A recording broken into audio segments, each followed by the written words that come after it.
क्या आपको पता है कि बड़ी बड़ी वाटर बॉडीज जैसे कि महासागर और समुद्रों का पानी इतना नमकीन क्यों होता है? आप महासागरों और समुद्रों के बारे में बहुत जानते होंगे। अगर हम महासागरों की बात करें तो फिर हमारे पास हमारा इंडियन ओशन है, फिर उसके बाद हमारे पास हमारा Pacific ocean, Atlantic ocean, southern ocean और आर्कटिक ओशन है। अगर हम समुद्रों की बात करें तो हमारे पास मेडिटेरेनियन सी है, डेड सी, रेड सी, बेरिंग सी, कोरल सी आदि हैं। और आप उनके बारे में एक स्पेशल क्वालिटी भी जानते होंगे, और वो ये है कि उनका पानी जो होता है वो नमकीन होता है। क्या आपने कभी सवाल किया है कि उनका पानी क्यों नमकीन होता है? कभी कभी कभी आपने खुद ही कोशिश की होगी इसका उत्तर जानने की, पर ऐसा लगता है कि ये क्वेश्चन बहुत ही कंफ्यूजिंग है ना? तो हेलो फ्रेंड्स, मेरा नाम है श्रेयस वर्मा और आज मैं आपको बताऊंगा कि क्यों ये बड़ी बड़ी वाटर बॉडीज़ का जो पानी होता है वो इतना नमकीन होता है। तो चलिए इसी के साथ इस वीडियो की शुरुआत करते हैं।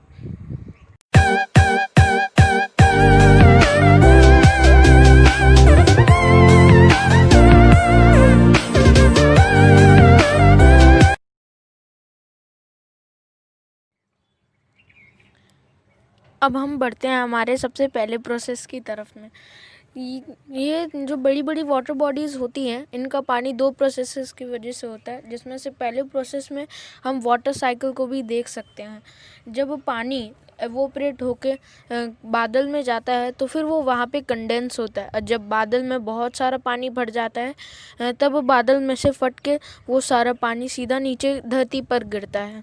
लेकिन जब ये पानी कंडेंस हो रहा होता है तो फिर ये बादल में एटमॉस्फेयर के कार्बन डाइऑक्साइड के साथ मिल जाता है, और कार्बन डाइऑक्साइड के साथ मिलने से ये थोड़ा सा एसिडिक हो जाता है। फिर आपको पता ही होगा कि बड़े बड़े महासागरों और समुद्र के पास चट्टानें होती हैं, पहाड़ होते हैं और कई सारे पत्थर भी होते हैं। तो जब ये पानी वो पहाड़ों पर गिरता है, वो चट्टानों और वो पत्थरों पर गिरता है, तो फिर वो एसिडिक पानी वहाँ वो जो पत्थर होते हैं उनका मिनरल और सॉल्ट्स निकाल लेता है, और वही मिनरल और सॉल्ट्स पानी के साथ बह के सीधा वो समुद्र में चले जाते हैं। तो चलिए अब देखते हैं हमारे सेकंड प्रोसेस को। ये प्रोसेस की तरफ बढ़ने से पहले हमें अर्थ की लेयर्स को समझना होगा। अर्थ के 4 लेयर्स होते हैं। सबसे पहला लेयर होता है क्रस्ट, उसके बाद नीचे होता है मैंटल, मैंटल के नीचे होता है आउटर कोर, और आउटर कोर के नीचे होता है इनर कोर। जो क्रस्ट होता है वो इतना गर्म नहीं होता और वो लावा नहीं होता। अगर हम मेंटल की तरफ चले तो मेंटल में हमें थोड़ा ठंडा लावा मिल जाएगा, लेकिन वो मोल्टन रॉक होता है, वो तब भी बहुत गर्म होता है। फिर उसके बाद आता है आउटर कोर, जिसमें थोड़ा और गर्म लावा होता है, वो भी बहुत ही गर्म होता है, और इनर कोर में सबसे गर्म लावा होता है।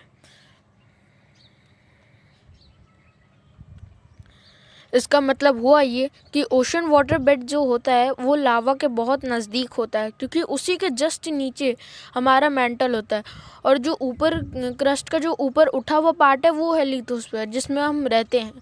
लेकिन जो नीचे बैठा हुआ पार्ट है वो हमारा बड़ी बड़ी वाटर बॉडीज़ हैं उसमें।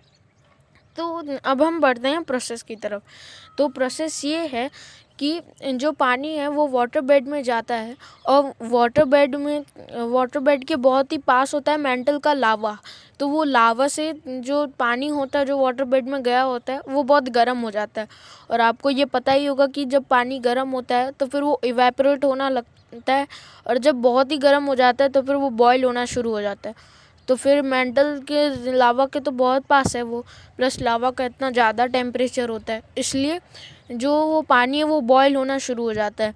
लेकिन जो वाटर बेड वो बॉइल्ड वाटर को तो स्टोर नहीं कर सकता अपने अंदर। तो फिर होता ये है कि वो पानी जो वाटर बेड होता है उसके जो सॉइल के जो मिनरल्स और सॉल्ट्स होते हैं वो लेकर बाहर चले जाता है। ये जो ज़्यादा गहरे ओशंस नहीं होते उसमें ये होता है, लेकिन जो बहुत ही ज़्यादा गहरे होते हैं ओशंस उनमें अलग थोड़ा अलग चीज़ होता है।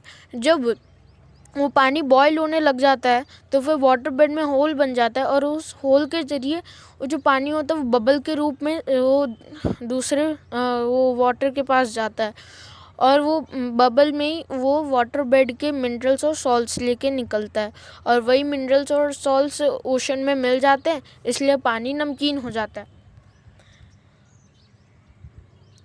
तो आपके मेरे इस वीडियो को देखने के लिए बहुत बहुत शुक्रिया। मेरे इस वीडियो को प्लीज़ लाइक कीजिए, शेयर कीजिए और आपको ये वीडियो कैसा लगा प्लीज़ कमेंट कीजिए। मेरे चैनल को सब्सक्राइब कीजिए और हाँ, बेल आइकन को दबाना ना भूलें ताकि आपको मेरी आगे की वीडियोस मिलती रहें। Thank you for watching my video.